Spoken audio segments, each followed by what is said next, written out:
नमस्कार, आप देख रहे हैं अपना बिहार। मैं हूं शुभे मिश्रा, आपके साथ। चलिए करते हैं खबरों की शुरुआत। सक्षमता परीक्षा को लेकर के पाठक की कमेटी के फैसले के बाद बवाल मच गया है। बिहार के नियोजित शिक्षकों ने आपात बैठक कर सक्षमता परीक्षा का बहिष्कार कर दिया। नियोजित शिक्षकों ने ऐलान किया है कि वो 13 फरवरी को विधानसभा के सामने प्रदर्शन करेंगे और सक्षमता परीक्षा में हिस्सा नहीं लेंगे। पूरे बिहार में के पाठक की कमेटी की रिपोर्ट की प्रति जलाकर शिक्षक अपना विरोध दर्ज करवाएंगे। वहीं नियोजित शिक्षकों ने सक्षमता परीक्षा अनिवार्य किए जाने के आदेश की कॉपी जलाकर प्रदर्शन किया है। तस्वीरें आपकी टीवी स्क्रीन पर है। शिक्षकों की तरफ से कैसे प्रदर्शन किया जा रहा है वो आप देख पा रहे होंगे। शिक्षा विभाग की तरफ से जो आदेश जारी किया गया उसी को लेकर इनके भीतर आक्रोश है और इसी आक्रोश को व्यक्त करते हुए नियोजित शिक्षक नजर आ रहे हैं।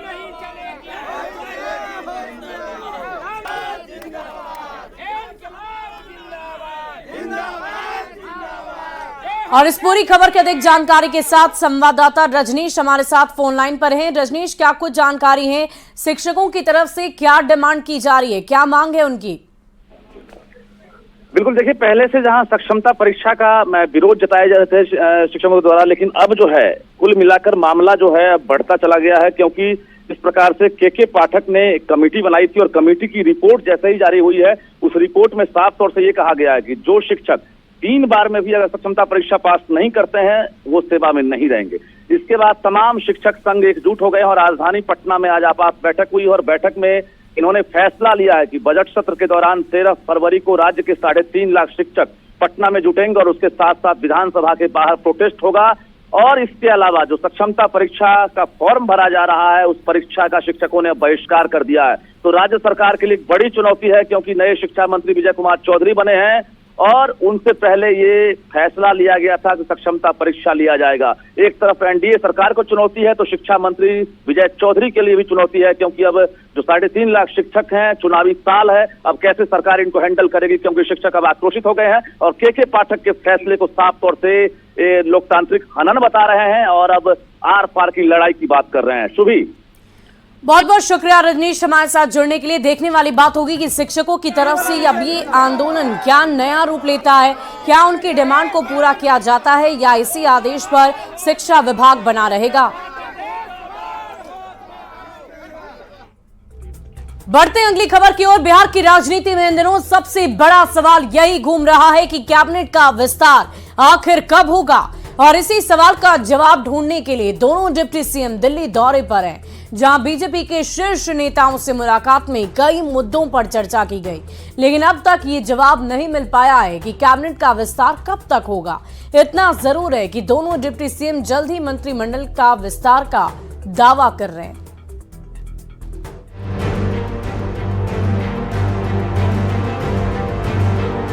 बिहार में एनडीए की नई सरकार के गठन के एक हफ्ते बाद भी कैबिनेट का विस्तार नहीं हो पाया है। ऐसे में बीजेपी नेताओं का पटना से दिल्ली तक दौड़ जारी है।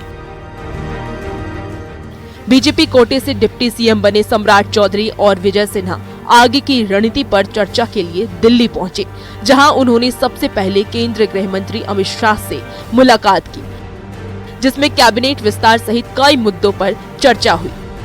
शीर्ष नेताओं से मुलाकात में बिहार के विकास को आगे बढ़ाने का भी मार्गदर्शन मिला। विजय सिन्हा ने कहा है कि उनकी सरकार जनता से किए गए वादों को पूरा करेगी और कैबिनेट का विस्तार भी जल्द होगा। वो प्रक्रिया आगे चल रही है, वो व्यवस्था बनेगा और प्रारंभ में अभी हम लोग 9 लोग हैं तो और आगे बढ़ेगा, एक्सटेंशन होगा। तो पटना से दिल्ली तक सबकी नजरें बिहार में कैबिनेट विस्तार पर टिकी है। सरकार में शामिल सभी नेता जल्द ही कैबिनेट विस्तार का दावा कर रहे हैं, लेकिन विस्तार कब, इसका जवाब किसी के पास नहीं है।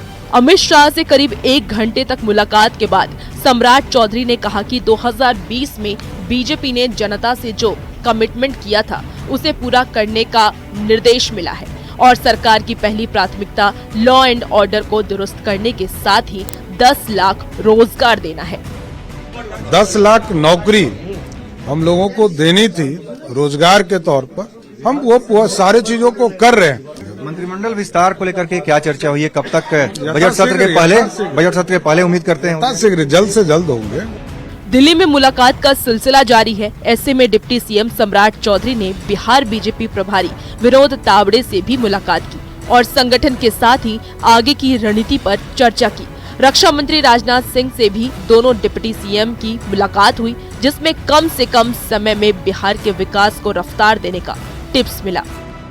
कम समय में बेहतर बिहार के अंदर हम कैसे डबल इंजन की सरकार सुशासन स्थापित करें और बेहतर वातावरण है, इसका भी मार्गदर्शन। अभी मार्गदर्शन दिया है कि बिहार के विकास के जो कमिटमेंट हमारे थे 7 निश्चय 2 के 2020 का, उसको पूरा कराना है। सर, पहले वाले मिनिस्टर्स रिपीट होंगे जो पहले कैबिनेट में थे? ये तो पार्टी बाद में तय करेगी।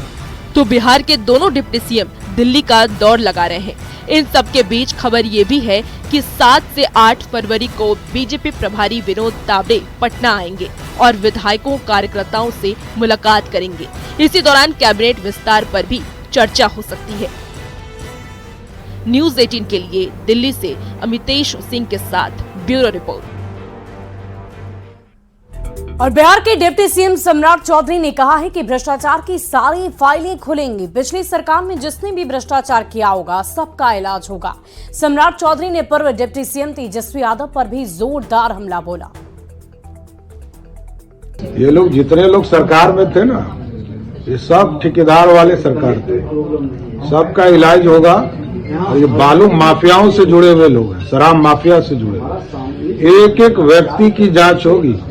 और ये जो लालू प्रसाद जी के बेटे बोल रहे हैं ना, खेला होगा, खेला के लिए हम लोग खिलौना उनको जरूर देंगे, आप चिंता मत कीजिए। जी सर, अगर अभी कैबिनेट एक्सपेंशन की बात करें, ये तो समय से होता है। अभी तो 9 मिनिस्टर हैं, 9 मिनिस्टर में तो सरकार चलती है। लालू जी तो 12 मिनिस्टर में उन्होंने, जबकि यूनाइटेड बिहार था, 325 की कैपेसिटी थी, 95 में 3 साल तक सरकार चलाए थे। कौन नया बात है? सरकार पार्टी का नेतृत्व तय करेगा कब एक्सटेंशन कर रहा है, नहीं कर रहा है, मुख्यमंत्री जी तय करेंगे। लेकिन स्पष्ट रहिए, बिहार में जनता का राज होगा, जनता के कल्याण का राज होगा। और ये जो गुंडागर्दी करने वाले लोग हैं सब जेल के अंदर होंगे। और बिहार झारखंड में इन दिनों राजनेता छुपा छुपी का खेल खेल रहे हैं। अभी झारखंड में सीएम का चेहरा बदलने के बाद विधायकों का टूर पूरी तरह खत्म भी नहीं हुआ था कि बिहार में भी फ्लोर टेस्ट से पहले कांग्रेस विधायकों को हैदराबाद भेज दिया गया है ताकि कोई उनकी बोली नहीं लगा सके और फ्लोर टेस्ट के दिन कांग्रेस पूरी तरह से एकजुट रहे।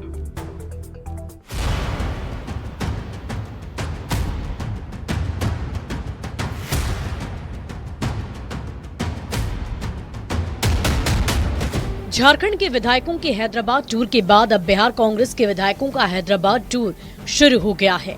झारखंड से बिहार तक विधायकों के इस टूर के पीछे की वजह एक ही है, वो है टूर का डर। क्योंकि बिहार में 12 फरवरी को एनडीए की सरकार का फ्लोर टेस्ट होना है। बदले सियासी समीकरण में यूं तो आरजेडी फिर से सबसे बड़ा विरोधी दल है, लेकिन फ्लोर टेस्ट से पहले सबसे ज्यादा टेंशन में कांग्रेस है। 19 विधायकों वाली कांग्रेस को इस बात का डर सता रहा है कि कहीं उनके विधायक फ्लोर टेस्ट से पहले टूट ना जाए। ऐसे में झारखंड की तर्ज पर बिहार कांग्रेस के विधायकों को भी हैदराबाद शिफ्ट किया जा रहा है। कांग्रेस विधायकों को हैदराबाद के बाहरी इलाके इब्राहिमपट्टनम स्थित एक रिजॉर्ट में रखा जाएगा। अरे भाई, नई सरकार बनी है, हम लोग को सब विधायक हम लोग आए हैं, मुख्यमंत्री जी से मिलेंगे, बधाई देंगे नई सरकार के लिए। कहाँ के लिए जा रहे हैं, क्या है? कहाँ के लिए जा रहे हैं? हैदराबाद घूमने आए हम लोग, सभी विधायक लोग। कहाँ पर आपको ठहरा रहे हैं? वो हम नहीं जानते, हम लोग कहीं भी होटल में ठहर जाएंगे। बीजेपी नेता और डिप्टी सीएम विजय सिन्हा ने कहा है कि कांग्रेस अपने विधायकों के साथ बंधुआ मजदूर जैसा व्यवहार करना चाहती है, जो जनादेश का अपमान है। ये कांग्रेस की मानसिकता को झलकाता है। डरे सहमे लोग हैं, अपने विधायकों पर उनको विश्वास नहीं है। जनता का विश्वास जीत करके आता है और उस विधायक को बंधुआ मजदूर की तरह बांध करके रखना, ये जनादेश का अपमान है, विधायकों का अपमान है। भले ही विजय सिन्हा कुछ भी कहें, लेकिन कांग्रेस आला कमान को अपने विधायकों के टूटने का डर है।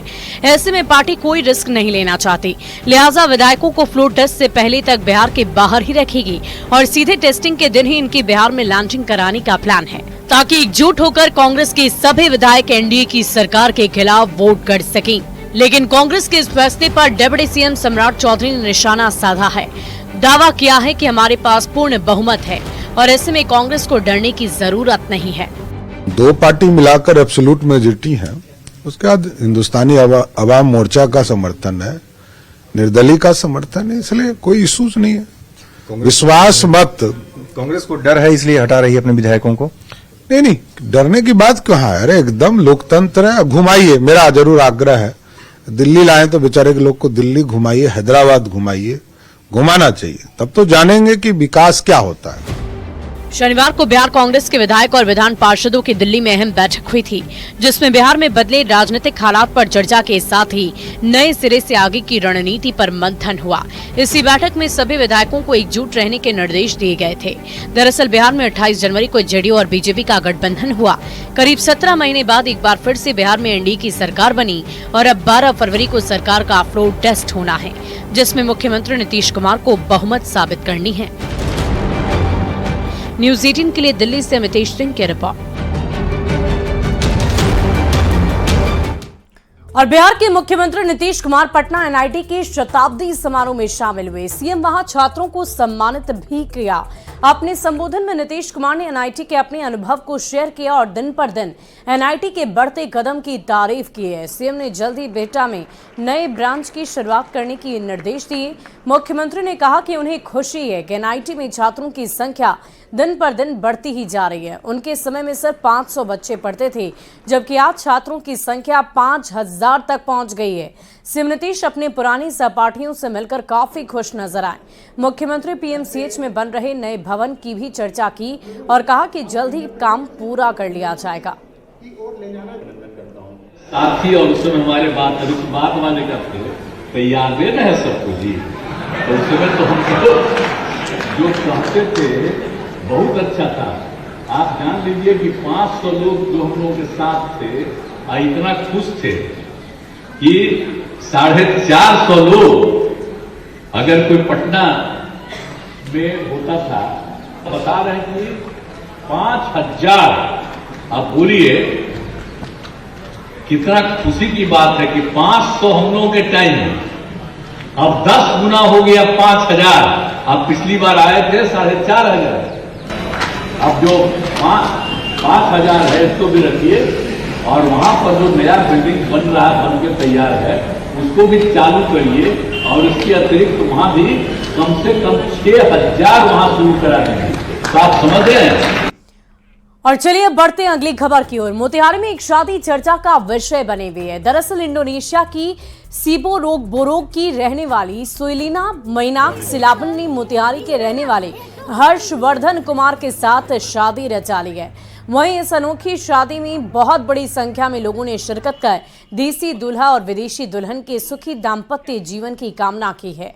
दरअसल पताही के रहने वाले हर्षवर्धन साल 2018 में इंडोनेशिया गए हुए थे और इसी दौरान इंडोनेशिया की सीबो बोरोग के नेशनल चुंगचेंग यूनिवर्सिटी ताइवान में उनकी मुलाकात सुइलिना मैनाक सिलाबन से हुई। पहले दोनों में प्यार शुरू हुआ, फिर दोनों ने शादी करने का फैसला लिया। दोनों ने पूरे भारतीय हिंदू रीति रिवाज के साथ शादी रचाई है। मैं वहाँ पे जो as a post doctor scientist काम कर रहा था। दिन हमारी मुलाकात हुई international affairs in national Chungcheng university Taiwan में जो है। फिर उसके बाद मुलाकात में हमारी नज़दीकियाँ बढ़ी। नज़दीकियाँ बढ़ने के बाद में जो है हमारी दोनों फैमिली के बीच में डिस्कशन हुआ एंड उसके बाद जो है हमारे फाइनल कंक्लूजन पर हम लोग पहुँचे। हम लोग शादी हुई है। पहले तो हमारे इंडोनेशियन रीति रिवाज के हिसाब से हुई, फिर उसके बाद इंडियन रीति रिवाज की हुई। इस तरीके से जो है हमारी शादी हुई। बहुत खुशी है हम लोगों को, बहुत अच्छी, बहुत अच्छी। कैसे आप लोग को पता चला? कैसे पता चला? बेटा के साथ में था, बेटा गया वहाँ से पता चल गया कि बहुत अच्छी थी, तब ना हम लोग शादी किए हैं। नहीं अच्छी रहती तो थोड़ी करते हैं। और कटिहार के शरणार्थी बहुल इलाके का पूरी तरह से कायाकल्प हो चुका है। किसी जमाने में पाकिस्तान बांग्लादेश से आए शरणार्थी मोहल्ले में बसे थे, लेकिन आज शरणार्थी बहुल वर्मा कॉलोनी में लोगों के सहयोग से विशेष प्रशिक्षक हर दिन ताइक्वांडो का विशेष ट्रेनिंग दे रहे हैं। देखिए शरणार्थी बहुल वर्मा कॉलोनी से अधिक जानकारी दे रहे हैं संवाददाता सुब्रत गुहा की ये रिपोर्ट। कटिहार के बर्मा कॉलोनी की पहचान कभी रिफ्यूजी बहुल लोगों के लिए हुआ करता था। बताते चले ये जो मोहल्ला है ये शरणार्थी बहुल इलाका है। बांग्लादेश, बर्मा और पूर्वी पाकिस्तान से यहाँ लोग आकर बसे थे, लेकिन अब इस मोहल्ले की पहचान बदलने लगा है। यहाँ के जो बच्चे हैं ताइक्वांडो जैसे खेल में अपना जौहर दिखा रहे हैं और लगभग 1 दर्जन से अधिक बच्चे राष्ट्रीय स्तर पर अपने प्रतिभा दिखा चुके हैं। और जो लोग हैं इसको लेकर कितना उत्साहित है जरा बात कर लेते हैं। आपके मोहल्ला का पुराना पहचान था, शरणार्थी बहुल इलाका था, अब पहचान बदल चुका है। ये ताइक्वांडो खेल इस तरह का ताइक्वांडो खेल के साथ साथ सभी तरह का खेल में हमारे बच्चे को यहाँ के जो प्रशिक्षक हैं वो देते हैं और उन्हीं लोग के प्रयास से ये हो रहा है। और इसका हेडमास्टर जो है दिनेश दुबे जी हैं, उनका भी माने बच्चों लोगों के बहुत लगाव रहता है। क्या आयोजन है, अब कहाँ जा रहे हैं बच्चे? बच्चे ताइक्वांडो नेशनल चैंपियनशिप में सब जूनियर बॉयज में जा रहे हैं रायपुर। लगातार यहाँ का और बच्चे भी भाग लिए हैं बड़े-बड़े कंपटीशन में। यस सर, यहाँ से अब तक टोटल 15 नेशनल बच्चे खेल चुके हैं और ये दोनों को लेके 17वां हो जाए। यहाँ के बच्चे सफलता है वो हासिल करें। एक बार फिर हेमंत और जिगर भी जा रहे हैं रायपुर में। राष्ट्रीय स्तर के जो ताइक्वांडो का आयोजन हो रहा है उसमें भाग लेने के जा रहे हैं। निश्चित तौर पर लगातार कटिहार के ये सुदूर इलाके के बच्चे ताइक्वांडो जैसे खेल में अपना जौहर दिखा रहे हैं और एक बार फिर कामयाबी की परचम लहराएंगे, ऐसा उम्मीद किया जा रहा है। सुब्रत, न्यूज़ 18 कटिहार। अगली खबर छपरा से, जहां रिविलगंज इलाके में पहले बेटी के साथ दुष्कर्म की कोशिश हुई और फिर जब मां थाने में शिकायत करने पहुंची तो गांव के दबंगों ने महिला को अगवा कर गैंगरेप की घटना को अंजाम दे दिया। महिला के साथ गैंगरेप के बाद मारपीट की गई और मृत समझकर आरोपियों ने महिला को फेंक दिया। महिला किसी तरह अपने परिजनों के बीच पहुंची, जिसके बाद पुलिस में शिकायत दर्ज कराई गई। फिलहाल पुलिस पूरे मामले की तहकीकात में जुटी हुई है। बड़ी खबर आपको बता रहे हैं, छपरा से ये बड़ी खबर, महिला को अगवा कर गैंगरेप की कोशिश की गई। फिलहाल इस पूरे मामले को लेकर पुलिस सघनता से जांच पड़ताल में जुटी हुई है। आरोपियों ने महिला को फेंक दिया मृत समझकर, इसकी भी जानकारी सामने आई है। साथ ही साथ महिला से मारपीट भी की गई। महिला किसी तरह अपने परिजनों के बीच पहुंची, जिसके बाद पुलिस में शिकायत दर्ज कराई गई है। और बेतिया की बेटियां अब आसमान में उड़ने भरने को तैयार है। दरअसल आदिवासी परिवार की इन बेटियों को जीविका ने एयर होस्टेस की राह दिखाई है और अब ये बेटियां हवाई सफर के दौरान यात्रियों को सुविधा और सहायता उपलब्ध कराएंगी। चयनित अभ्यर्थियों का कहना है कि 9 महीने की ट्रेनिंग के बाद उन्हें एयर होस्टेस या केबिन क्रू के पद पर रखा जाएगा। समिति में जुड़ने लगी हैं लोग, महिला लोग, तो उनके माध्यम से पता चला है कि जीविका में जॉब भी मिलता है। तो यहाँ की जो बीपीएम मैम है, रत्ना प्रिया मैम, जो सबसे मिलजुल कर काम करती हैं, उन्होंने बताया कि एयर होस्टेस का ट्रेनिंग करने के लिए होने वाला है। तो आए लोग, मतलब इंटरव्यू होने वाला था, तो हम लोग आए थे लोग रामनगर इंटरव्यू देने, तो हम लोग का सिलेक्शन हुआ है। से बहाली आ रहा है, फिर रामनगर जीविका ऑफिस में गए, वहाँ पे इंटरव्यू हुआ, हम वहाँ पे इंटरव्यू दिए, फिर उसमें सिलेक्शन हुआ, फिर हम जा रहे हैं सिलीगुड़ी। मैं एक समूह के सदस्य हूँ जिसका नाम है माप जीविका स्वयं सहायता समूह। सहारा जीविका ग्राम संगठन की मैं सदस्य हूँ, लक्ष्य जीविका संकुल संघ की सदस्य हूँ। हम लोग ग्रामीण क्षेत्र में रहते हैं। वहाँ पर पहले हम लोग की आर्थिक स्थिति बहुत खराब थी। जब से जीविका शुरू हुआ है तब से हम लोग अपने आप को बहुत सक्सेसफुल समझ रहे हैं। और नवादा में न्यूज 18 की खबर का असर हुआ है। बंद पड़े अल्ट्रासाउंड केंद्र को मरीज के लिए खोल दिया गया है, जिससे अस्पताल आने वाले मरीजों को काफी मदद मिल रही है। आपको बता दें कि सदर अस्पताल स्थित अल्ट्रासाउंड केंद्र विगत कई सालों से बंद पड़ा हुआ था, जिसके कारण लोगों को अल्ट्रासाउंड की सुविधा नहीं मिल पा रही थी। न्यूज 18 ने लगातार इस खबर को प्रमुखता से दिखाया और नवादा के वर्तमान डीएम आशुतोष कुमार वर्मा की पहल पर इसे फिर से चालू कर दिया गया है। अधिक जानकारी दे रहे हैं संवाददाता अनिल विशाल। नवादा में न्यूज 18 की खबर का असर हुआ है। बंद पड़े अल्ट्रासाउंड केंद्र को फिर से शुरू कर दिया गया है और न्यूज 18 ने इस खबर को प्रमुखता से दिखाई थी, जहां अल्ट्रासाउंड विगत कई साल से बंद था, जिसके कारण लोगों को इसकी सुविधा नहीं मिल पा रही थी और लोग मजबूरी में बाहर में अल्ट्रासाउंड कराने के लिए पहुंचते थे। आप इस वक्त जैसा देख सकते हैं अल्ट्रासाउंड की जो सेवा जो है अभी फिलहाल महिला वार्ड तक ही रखी गई है, क्योंकि यहाँ पे डॉक्टर और कर्मी के कमी के कारण जो है सो इस तरह की सेवा जो है अभी केवल महिला वार्ड में ही दी गई है। न्यूज़ 18 ने इस खबर को बेहद ही प्रमुखता से दिखाई थी और आज इसका असर अब ये देखने को मिल रहा है कि कम से कम महिला वार्ड में इस सेवा को शुरू कर दिया गया है, जिसके कारण यहाँ जितने भी लोग आ रहे हैं उन्हें इसकी सेवा मिल पा रही है। इससे पूर्व लोग बाहर अल्ट्रासाउंड कराते थे, जिससे इनका काफ़ी पैसा खर्च होता था। डॉक्टर साहब है, उनसे हम जानते हैं। ठीक है, बहुत अच्छा रेशियो है। इसके कारण आम जनता को बहुत सुविधा हो रही है करवाने से। अभी फिलहाल गर्भवती महिला हैं उनका अल्ट्रासाउंड का सेवा किया जा रहा है। फिर आगे भी जो नॉर्मल होता है यूएसजी उसकी सुविधा दी जाएगी। Average 25-30 per day. यस राहत बहुत मिली है, लोगों को राहत मिली है बहुत। नहीं, अभी फिलहाल ओपीडी जो है 8 से 2 बजे तक। रोहित, जैसा कि आपने सुना डॉक्टर का कहना है कि अभी थोड़ा रिस्ट्रिक्ट वे में इसे चलाया जा रहा है। हालांकि इसे शुरू कराने में नवादा जिलाधिकारी आशुतोष कुमार वर्मा की पहल जो है वो काफ़ी रंग लाई है। तो उनकी पहल के बाद ये जो है ये शुरू हुआ है और लोगों को अब इसका लाभ मिलना शुरू हो गया है। अनिल विशाल, न्यूज़ 18 नवादा। और फिलहाल इस बुलेटिन में अभी के लिए बस इतना ही, लेकिन न्यूज़ 18 बिहार झारखंड पर खबरों का सिलसिला लगातार जारी है।